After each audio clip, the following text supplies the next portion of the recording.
Seguimos con nuestra serie en el Evangelio según San Juan, serie llamada Oír para creer, creer para vivir.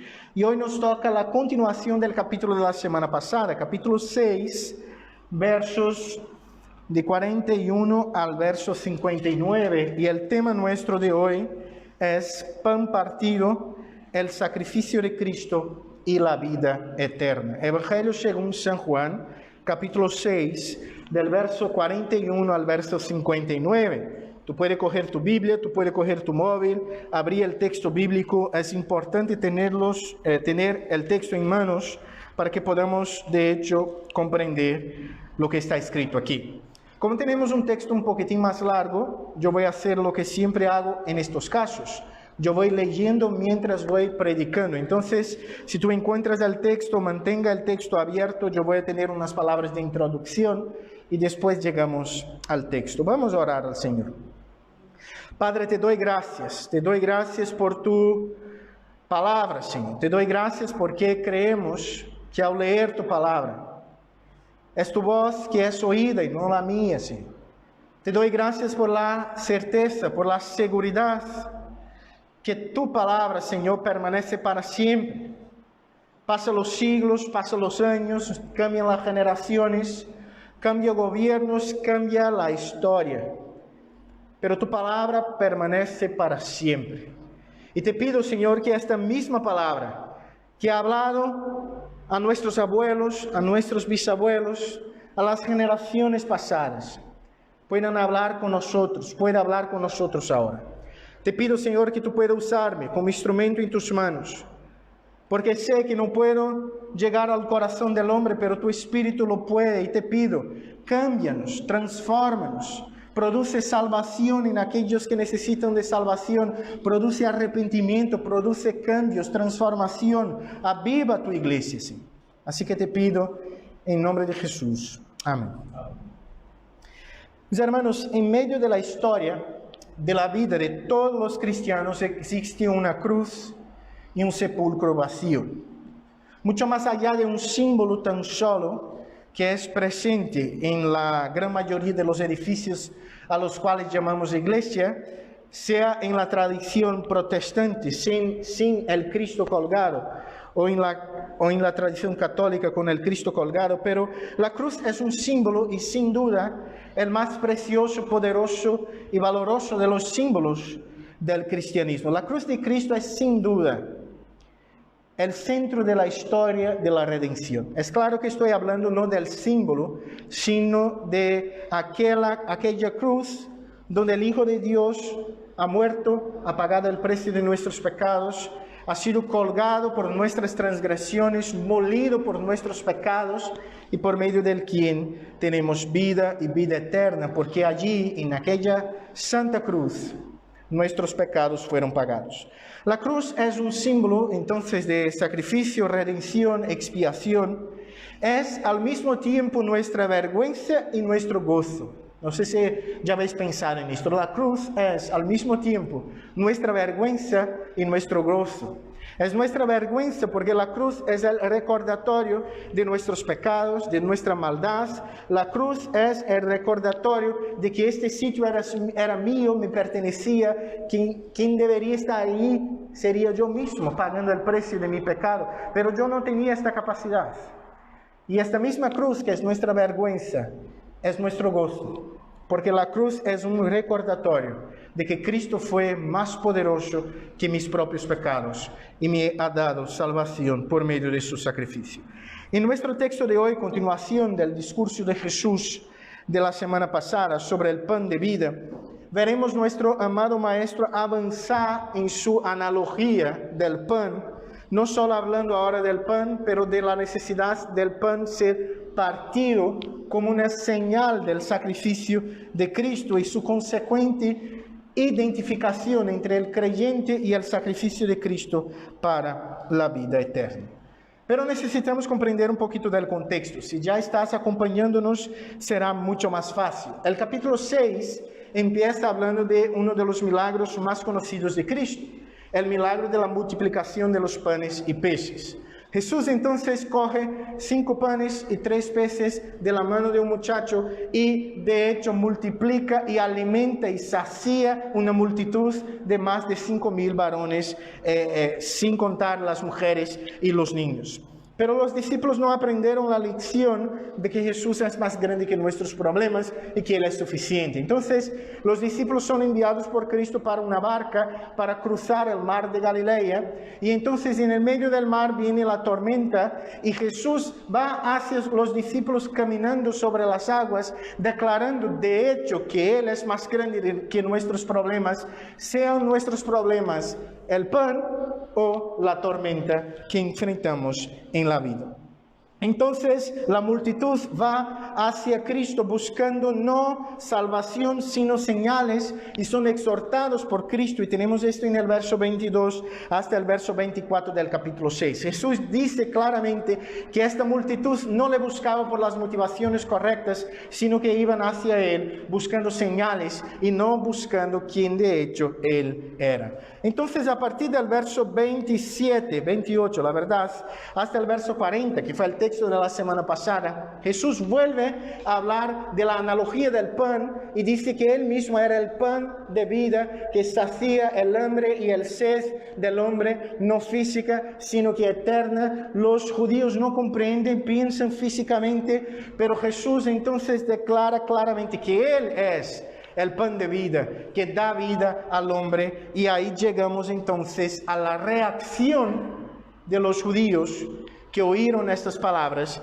que es el texto de hoy. Entonces el primer punto de nuestro sermón de hoy sería una pregunta que encontramos en el texto. ¿No es este Jesús el hijo de José? Mira el verso 41. Murmuraban entonces de él los judíos, porque había dicho: yo soy el pan que descendió del cielo. Y decía: ¿no es este Jesús, el hijo de José, cuyo padre y madre nosotros conocemos? Es interesante que este grupo de judíos que estaban presentes allí en la sinagoga de Cafarnaúm oyendo a Jesús, estos judíos que habían visto la señal de la multiplicación de los panes y peces, el milagro de Cristo, estos mismos judíos ahora empiezan a acusar a Cristo de que estaba hablando algo equivocado. Ellos no consiguen comprender el hecho de que Jesús dijo que era el pan de vida que bajó de los cielos, que descendió de los cielos, si ellos mismos conocían la familia de Cristo. Lo que estos judíos estaban diciendo era: mira, ¿cómo este hombre puede decir que ha venido del cielo si nosotros conocemos su papá, si nosotros conocemos su mamá, si yo sé que José era un carpintero que estaba aquí haciendo los servicios en la ciudad? Nosotros conocemos su familia. ¿Cómo él puede decir que descendió de los cielos? Es interesante que vemos aquí claramente un caso de presuposiciones equivocadas. Los judíos comprendían, este grupo de judíos comprendió que conocían toda la historia. Ellos comprendían que conocían todo lo que deberían conocer sobre la vida de Jesús, de José y de María. Sin embargo, ellos no sabían que había sido el mismo Dios que había engendrado a su Hijo en el vientre de María, de acuerdo con el Evangelio según Lucas capítulo 1. Ellos no sabían que había sido el mismo Dios que había dicho a José que esperase y de hecho estuviera con su esposa y que fuera el Padre terrenal de Jesús. Sin embargo, ellos se equivocaron en el presupuesto de pensar que el único padre de Jesús era José el carpintero, y no aquel que de hecho era su padre, el Dios soberano sobre todas las cosas. Entonces Jesús continúa en el verso 43. Jesús se respondió y les dijo: no murmuréis entre vosotros. Es interesante que los judíos estaban diciendo esto en plan cotilleo, ¿cómo se llama esto, no? Uno al otro, no hablaban delante de Cristo. Estaba ahí, mientras, vamos a decir así, el pastor está predicando y uno está diciendo al otro: mira, este no es el hijo de José, ¿cómo está diciendo ahí que es el pan que ha bajado del cielo? O sea, ellos estaban hablando entre sí, no tenían el valor de hablar a Cristo. Y Cristo claramente dice: no murmuréis entre vosotros. Claramente, solo esto ya debería llamar la atención de estos judíos, porque ellos estaban hablando algo que teóricamente Jesús no estaba oyendo. Sin embargo, Jesús, siendo el Señor sobre todas las cosas y conociendo el corazón del hombre, ya exhorta-les diciendo, callaos, no hablas de esta manera, porque a él continúa diciendo, ninguno puede venir a mí si el Padre que me envió no le trajere, y yo le resucitaré en el día postrero. Es claramente una exhortación de Cristo diciendo, mira, no necesitas estar murmurando y yo no tengo que preocuparme, porque yo sé que aquellos que van a oír mi voz, porque estos vienen hacia mí, porque mi Padre les traje hacia mí. Es interesante la expresión que tenemos aquí en el verso que habla trajere. Ese verbo aquí en el original es un verbo que tiene que ver con arrastrar, con atracción. Es interesante que en otros sitios de la Escritura literalmente es arrastrar un mueble, una persona. Y lo que Jesús está diciendo aquí es que el Padre atrae irresistiblemente todos aquellos que irán a Cristo.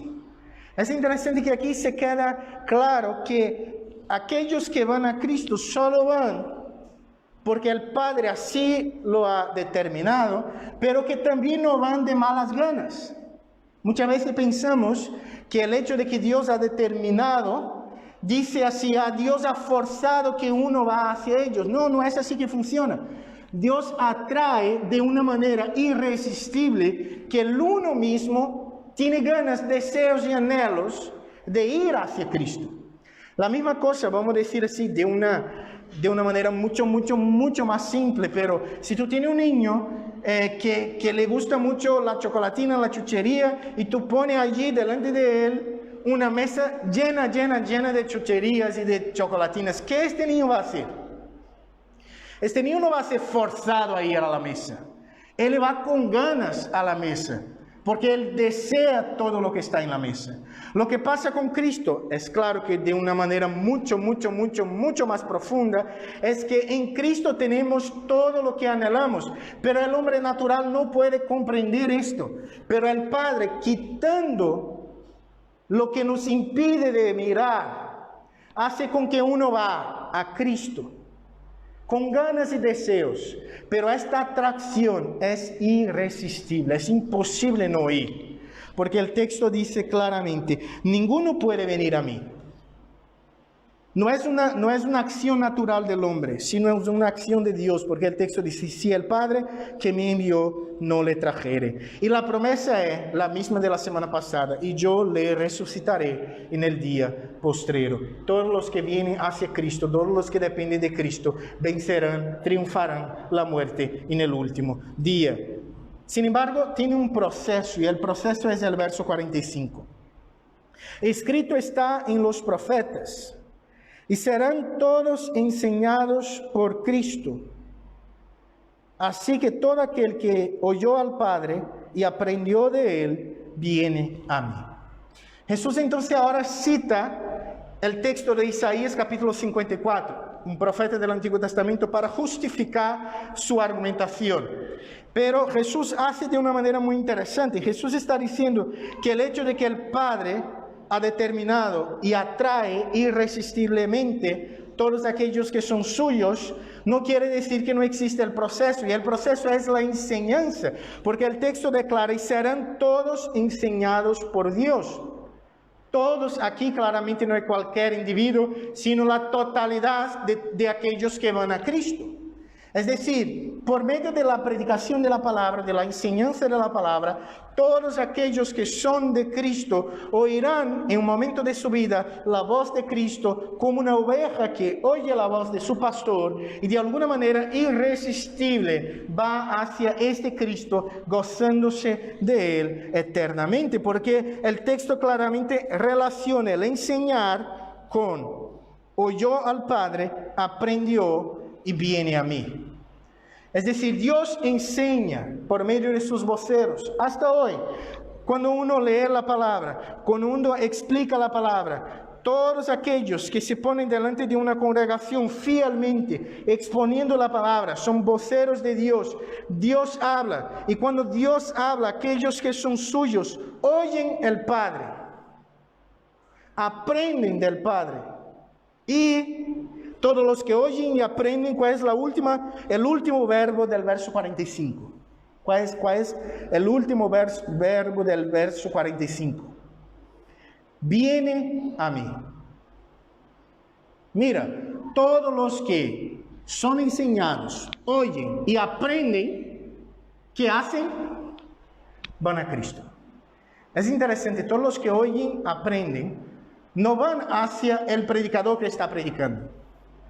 No van hacia la denominación que está bajo la jurisdicción. No van para una estructura, van a una persona. ¿Y qué persona es esta? No es el cura, no es el pastor, no es la iglesia, no es la madre iglesia. ¿Quién es? Es Cristo. Viene a mí. ¿Quién está hablando? Cristo. Entonces, mis hermanos, todos aquellos que van hacia Cristo son aquellos que de ninguna manera Cristo les perderá. Mira el verso 46.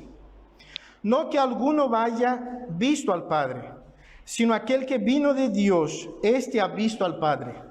De cierto os digo, el que cree en mí tiene vida eterna. Jesús declara claramente que no tiene una manera de mirar al Padre sin que lo sea por la faz del Hijo. No tiene como amar a Dios y rechazar al Hijo, porque el Hijo es quien revela el Padre de acuerdo con la teología bíblica. Y la respuesta es, todos aquellos que creen en mí, ¿qué pasa? Tienen la vida eterna. No tendrán la vida eterna en un momento futuro. Tienen la vida eterna en un momento presente con resultados futuros.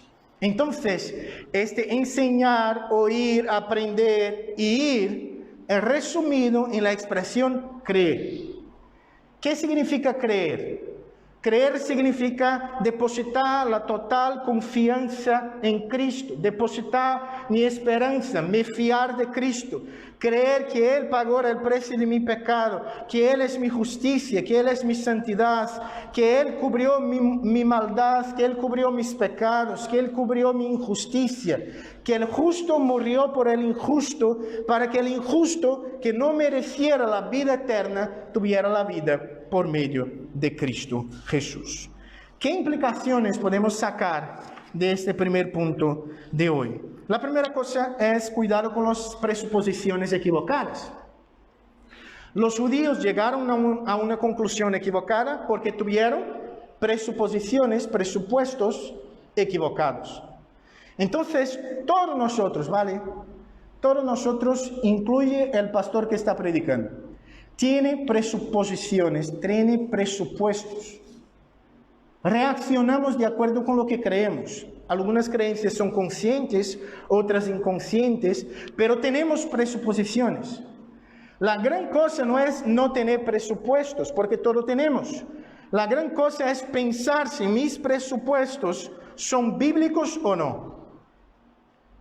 La base por medio de la cual yo construyo mi vida, mi mente, mi pensamiento, mis doctrinas, mi visión de mundo, ¿son bíblicas o no? Porque si no son bíblicas, yo voy a equivocarme.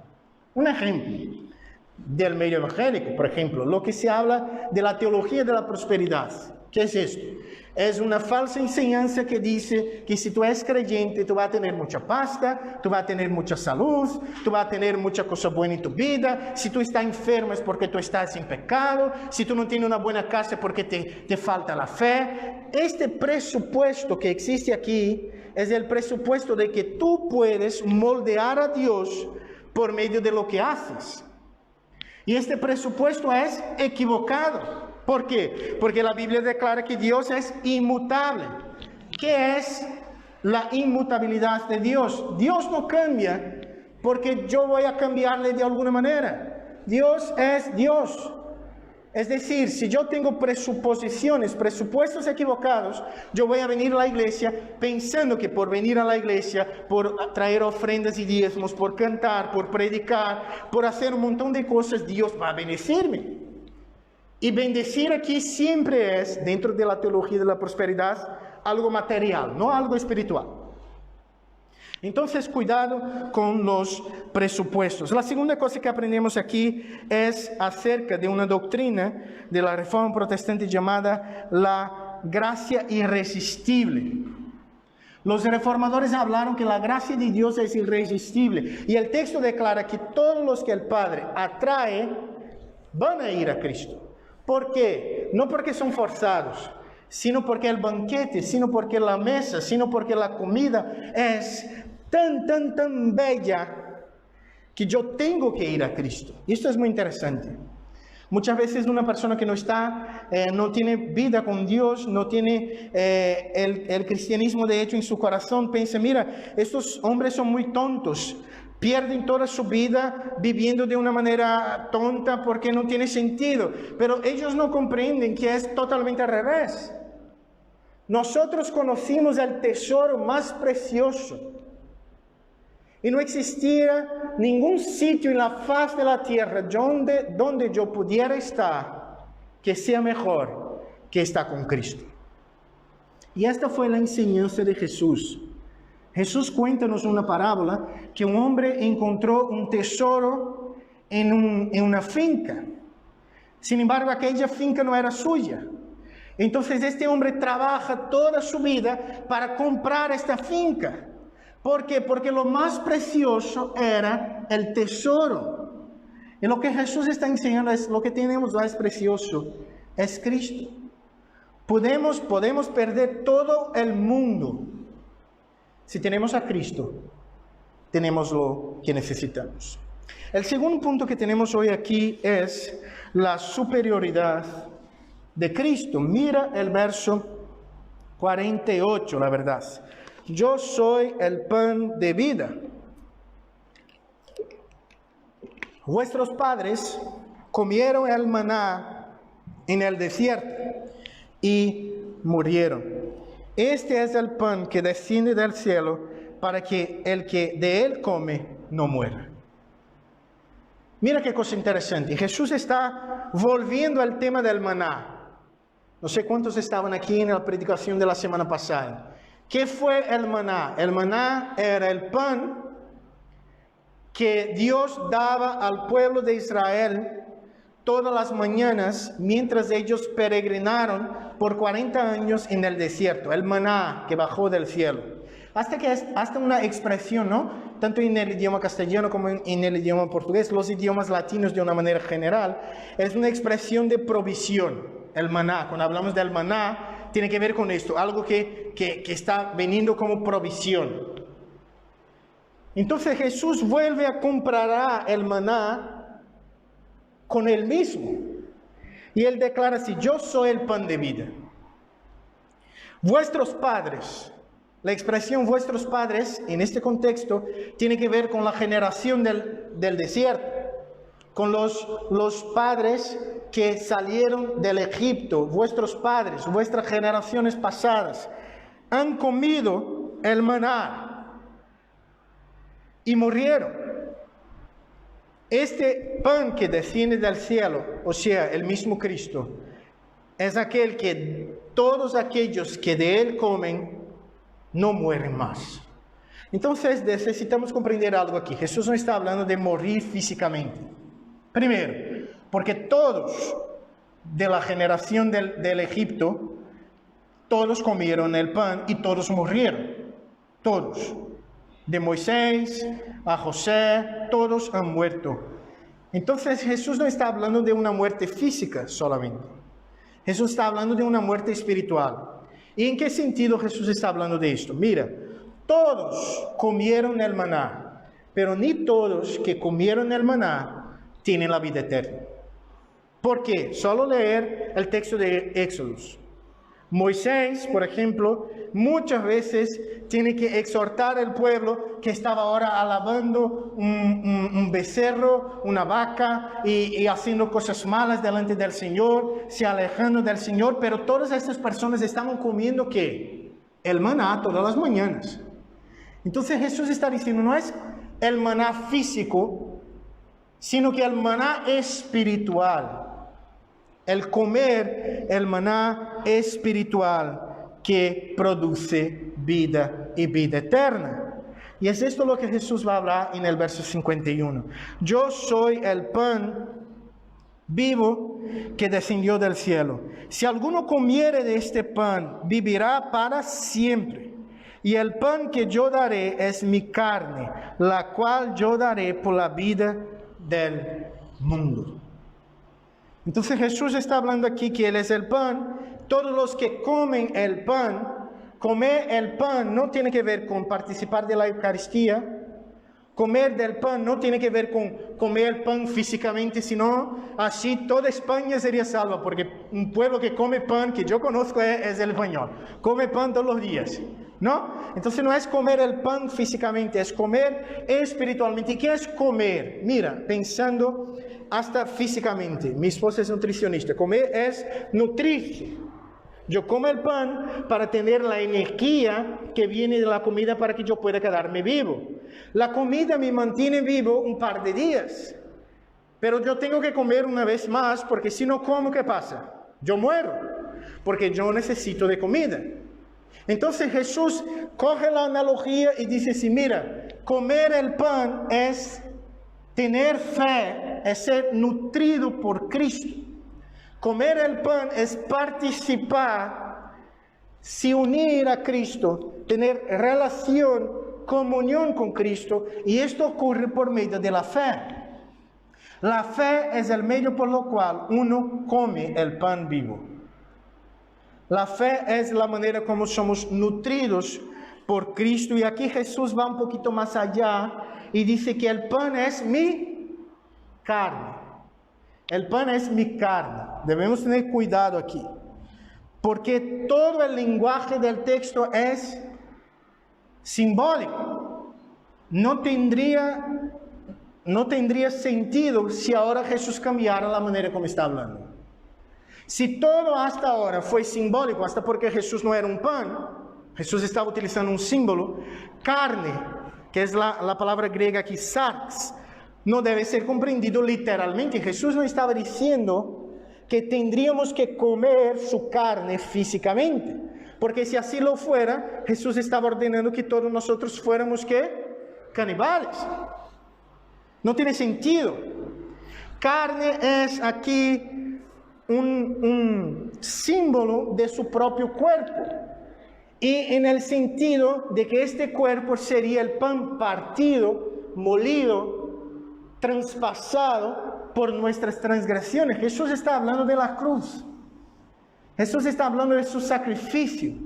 Jesús está diciendo que el pan sería partido para que nosotros pudiéramos comer cuando Él mismo fuera llevado al madero, crucificado por nuestras transgresiones, para que tuviéramos vida y vida eterna. Y el texto declara, esta vida, este pan, esta carne, yo la daré por la vida del mundo. Y tenemos que comprender que la palabra mundo aquí no quiere decir todas las personas individualmente, porque no tiene sentido. Bíblicamente muchas personas no van a conocer a Cristo y de esta manera sufrirán el castigo eterno. Mundo aquí tiene la misma idea de Juan 3:16, tiene que ver con lo que tenemos hoy aquí. Tenemos por lo menos, si yo estoy correcto aquí, por lo menos 4 nacionalidades aquí. Tenemos 5, creo, brasileños, ecuatorianos, hondureños, españoles, todos juntos. ¿Y quién es el Salvador de cada uno de nosotros? El mismo Cristo. Mundo aquí tiene que ver con personas de distintas nacionalidades, lo que para un judío del primer siglo era una locura, porque ellos comprendían la salvación como siendo algo racial. El Mesías vendría para liberar el pueblo de Israel del yugo de Roma, pero Jesús no venía para esto. Jesús venía para liberar personas de distintas nacionalidades, de todo el mundo, para así tener vida y vida eterna. La superioridad de Cristo, algunas implicaciones. La primera de ellas, la superioridad de Cristo en relación con el maná tiene implicaciones para la relación como vemos el Antiguo Testamento. Muchas iglesias evangélicas tienen algunas cosas de Antiguo Testamento en ellas. No sé si ya habéis visto iglesias que ponen la bandera de Israel, que ponen las cosas de Israel, que tienen algunas, hasta las vestimentas y las costumbres, las cosas, y dicen, no, pero tenemos que hacer esto, porque es la ley de Dios, pero Cristo es superior. Cristo cumplió la ley de Dios. Y debemos mirar el Antiguo Testamento y obedecer el Antiguo Testamento con las gafas de Cristo. Entonces, por ejemplo, ¿por qué no necesitamos más hacer sacrificios? Porque Cristo es nuestro sacrificio. ¿Por qué dentro de la teología protestante, por lo menos, que yo creo que es bíblica, no tenemos más sacerdote? Aunque en mi tarjeta de visado en España salga sacerdote de las distintas religiones, eso está escrito en mi tarjeta de residencia. Pero yo no soy sacerdote. ¿Por qué? Porque sacerdote es una categoría del Antiguo Testamento y solo Cristo es mi sumo sacerdote. Yo soy pastor, que estoy bajo el único sacerdote que hoy intercede por nosotros ante la faz del Padre. La superioridad de Cristo. Otra implicación, la fe es el único medio por lo cual nos alimentamos, comemos y nos nutrimos del pan de vida. No es comer literalmente su carne, no es comer literalmente su sangre, no es un mero acreditar que Él existe, sino que me fiar de Él, depender de Él, tener intimidad con Él por medio de la fe. El maná era suficiente solo para matar el hambre de un día. Cristo es suficiente para matar el hambre de toda una vida. Y no estoy hablando físicamente.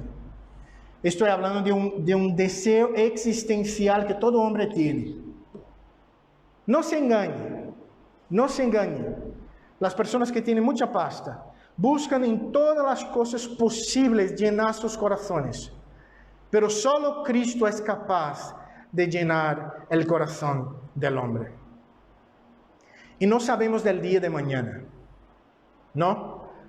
Ayer todos aquellos que miran los periódicos, las cosas, se han sorprendido, ¿no? Con la muerte de un actor muy conocido de Hollywood que hizo películas de jóvenes, que era ¿cómo se dice en español? Black Panther. Un tío joven, 43 años, que murió de cáncer. No he leído una línea del hecho de que este hombre era cristiano. Y tenía un discurso que él hizo en la graduación de un grupo de la universidad que él fue, donde él sacó su título, donde él habla de Cristo a los alumnos. Y yo te digo una cosa, la única esperanza que tenemos en la faz de la muerte es Cristo. La única esperanza que yo tengo de gozar de la eternidad con Dios es Cristo. No soy yo, no son mis méritos, no es mi capacidad, no es porque yo fui pastor 30, 40, 50 años de mi vida, que yo voy a llegar al cielo y dejar mi credencial y decir, mire, pero yo fui pastor toda mi vida. Da igual. Sino es Cristo que cubrió mi injusticia, su santidad mi pecado, su vida mi vida. Yo estoy perdido, yo estoy perdida. Este pan es su propio cuerpo que fue entregado por nosotros. Es imposible no recordar de las palabras de la Eucaristía, ¿no? En el día que Jesús instituyó la Santa Cena. El texto bíblico dice que Jesús cogió el pan dándole gracia. ¿Qué hizo? Partió y dijo, este es mi cuerpo. Jesús no estaba hablando de su cuerpo literal, porque su cuerpo literal estaba delante de ellos. Jesús estaba hablando de su muerte, y del hecho de que por medio de la cruz tenemos vida y vida eterna. Pero yo voy a explicar esto en la parte final del texto. La última parte, nuestra unión con Cristo. Mira el verso 52 y ahí ya caminamos para el final. Entonces los judíos contendían entre sí diciendo: ¿cómo puede este darnos a comer su carne? Los judíos piensan como toda la persona que piensa literalmente iba a pensar. Como esta persona está hablando de comer carne, de comer su carne, yo no voy allí a coger su brazo y sacar un trozo con mi boca. Es interesante, un paréntesis, que las primeras acusaciones de Roma hacia los cristianos eran que nosotros éramos dos cosas irónicas. Que nosotros éramos ateos, no sé si sabías esto. Roma acusó a los cristianos de ser ateos. ¿Por qué? Porque ellos no tenían dioses materiales, ellos no tenían ídolos, imágenes, y fueron acusados de ser ateos. ¿Por qué? Porque el romano estaba acostumbrado a ver, tocar sus dioses. Y la otra cosa que nos han acusado era de ser caníbales. ¿Por qué? Porque ellos oían mucho esta historia de carne y sangre, carne y sangre. Pero Jesús no estaba hablando literalmente, y esto se quedará claro aquí. Mira el verso 53. Jesús le dijo: de cierto os digo, si no coméis la carne del Hijo del Hombre y bebéis su sangre, no tenéis vida en vosotros. Ahora Jesús añade la sangre, complica un poquito más. Pero la imagen es la misma, su sacrificio. Su cuerpo fue molido, el pan fue partido. Y como todo cuerpo físico al ser partido, ¿qué pasa? Sangra. Y claramente vemos esto en el relato del mismo Juan a partir del capítulo 19, cuando empezaremos a hablar de la muerte de Cristo. Jesús murió, su pan fue partido, las uvas fueron esmagadas para que tuviéramos vida. Y Jesús declara claramente: si no participas, si identificas con este Cristo crucificado que murió, que sangró por su pueblo, no puedes tener vida. El que come, 54, el que come de mi carne y bebe mi sangre, tiene vida eterna, y yo le resucitaré en el día postrero, porque mi carne es verdadera comida y mi sangre es verdadera bebida. Jesús está diciendo: todos aquellos que se unen a mí tendrán vida y vida eterna. Tiene una expresión bíblica que a mí me encanta, es la expresión más común del apóstol Pablo. La verdad es que todos mis correos electrónicos que yo escribo, yo acabo con esta expresión: en Cristo. ¿Qué significa estar en Cristo? La partícula griega en, que es traducida como en, tiene que ver con estar metido dentro, está pertenecer. Cuando yo estoy en Cristo, yo estoy diciendo que yo estoy unido a Cristo. Al punto de cuando el Padre mira de los cielos con su santa ira contra el pecado, Él no me consume porque Él no ve más a mí, sino ve el Cristo por medio del cual yo vivo hoy. ¿Por qué? Porque por medio de la fe, yo me he unido a Cristo al punto de que su sacrificio es contado como mi sacrificio.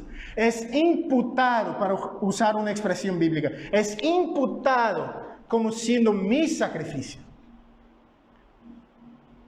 Por medio de Cristo, yo fui a la cruz sin nunca ser colgado en ella. Por medio de Cristo, yo fui a cruz sin nunca ser colgado en ella. Porque yo me he unido a Él por medio de la fe. El que come mi carne y bebe mi sangre, en mí permanece, y yo en Él. Mira la unión aquí. ¿Qué es la unión que tenemos aquí? La teología llama esto de unión mística entre el creyente y Cristo. Mística no porque mística en el sentido de mágica, pero mística en el sentido que no tiene que ver con fisicalidad. No es que yo estoy en Cristo físicamente, Yo estoy en Cristo espiritualmente. Y el texto declara que todos aquellos que participan, todos aquellos que son identificados con el Cristo que murió y resucitó, todos aquellos que comen su carne y beben su sangre, permanecen en Cristo y Cristo permanece en ellos. ¿Cómo Cristo permanece en nosotros hoy? Por medio de su Espíritu. Juan capítulo 17, Jesús dijo que no nos dejaría órfanos, sino que enviaría otro consolador. ¿Y qué otro consolador es este? Es el Espíritu Santo. Hoy Cristo vive en nosotros, en todos aquellos que dependen de Él por medio de la fe, por medio de su Espíritu. Pero ahora viene algo que nos toca. Mira el verso 57, como me envió el Padre viviente, y yo vivo por el Padre. Asimismo el que me come, él también vivirá por mí. Mira que ahora ha cambiado la cosa. Primero, porque nosotros no comprendemos que Jesús estaba hablando de carne y sangre literal, porque ahora Él cambia. Él no habla más de comer la sangre, comer la carne, sino Él habla de comer a Él mismo. Claramente era algo que tenía que ver con ser nutrido por este pan de vida, siguiendo la analogía.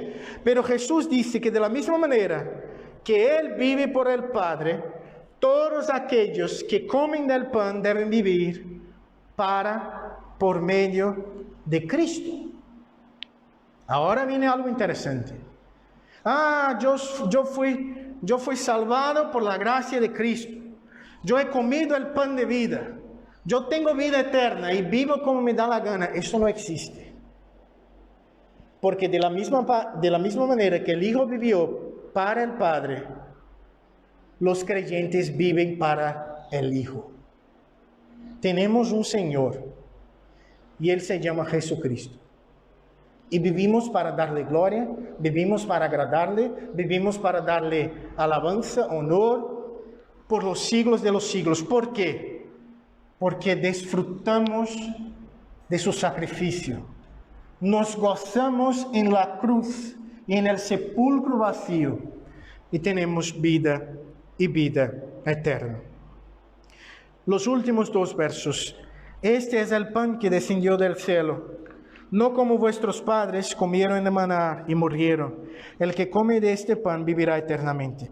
Estas cosas dijo Jesús en la sinagoga, enseñando en Cafarnaúm. Jesús repite el mismo verso que había dicho anteriormente. Y lo que Jesús está queriendo enseñar claramente no es vuestra religiosidad que salva, es depender de mí. Son mis méritos. Es lo que hago yo, no lo que hacéis vosotros. Tenéis que sí identificar con uno mismo, con Cristo, las últimas implicaciones. Para salvarnos, Jesús ha tenido que entregarse. Él murió una muerte terrible. La verdad, solo para que tengas idea, un ciudadano romano no podía ser condenado a morir una muerte de cruz, porque era indigna. Un ciudadano romano podría haber hecho la peor cosa del mundo. En una cruz, él no iría a pagar el precio. ¿Por qué? Porque la cruz era indigna. Era una muerte terrible. Su cuerpo fue partido, su sangre derramada por amor de cada uno de los suyos. Su muerte, no obstante, no fue tan solo dolorosa físicamente, sino que mucho más dolorosa espiritualmente, porque Él cargó el precio de nuestro pecado, no solo de Gabriel, no solo del primer creyente hasta el último creyente. Todo el peso del pecado de todo el pueblo de Dios, del primer al último, estaba cargado en Cristo, y Él sufrió la muerte por amor de nosotros. La doctrina de la justificación por la fe tiene que ver con el hecho de que Cristo pagó el precio de nuestro pecado y imputó sobre nosotros su santa justicia, y hoy estamos en Cristo, y por estar en Cristo tenemos vida eterna. Por medio de la fe somos unidos a Cristo. La única manera de uno unirse a Cristo es por medio de la fe. Es se fiando de Cristo, dependiendo de Cristo. Cantamos semana pasada que estamos escondidos en Cristo. Estamos escondidos en Cristo porque estamos unidos a Él por medio de la fe. Él lavó con su sangre nuestros pecados, nuestras maldades. Todo nuestro pecado fue pago por Cristo. Otra implicación que tenemos con esto tiene que ver con la Eucaristía, con la Santa Cena. Nosotros, protestantes, no comprendemos que el pan sea literalmente el cuerpo de Cristo y el vino literalmente la sangre de Cristo.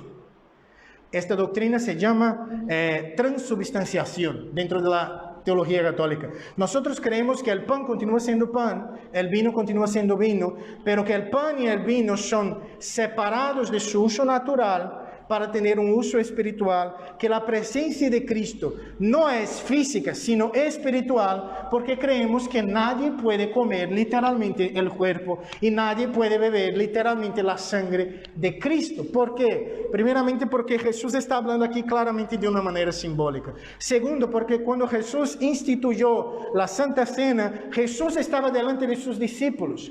No tenía lógica Jesús decir, esta es mi carne y esto es mi sangre, y si Él estaba allí y los discípulos no han comido su carne literalmente y no han bebido su sangre literalmente. Jesús estaba hablando de la cruz.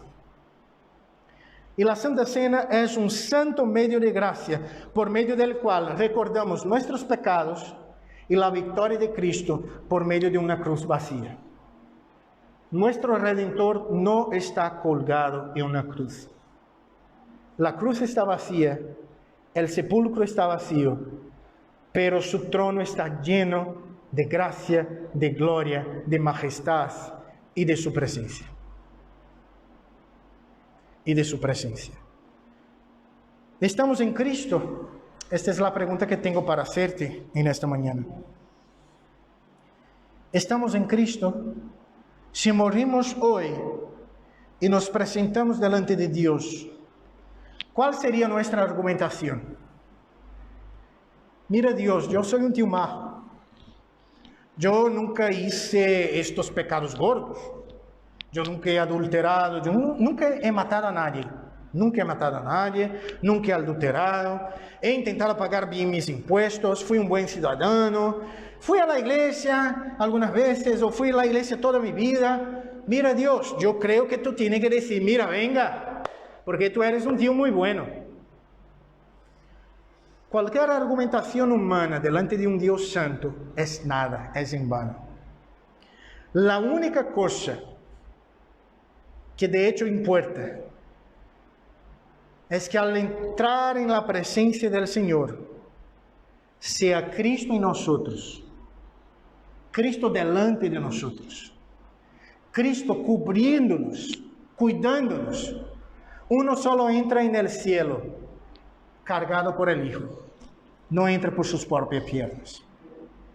Solo entramos en el cielo en el regazo del Hijo, no por nuestros méritos personales.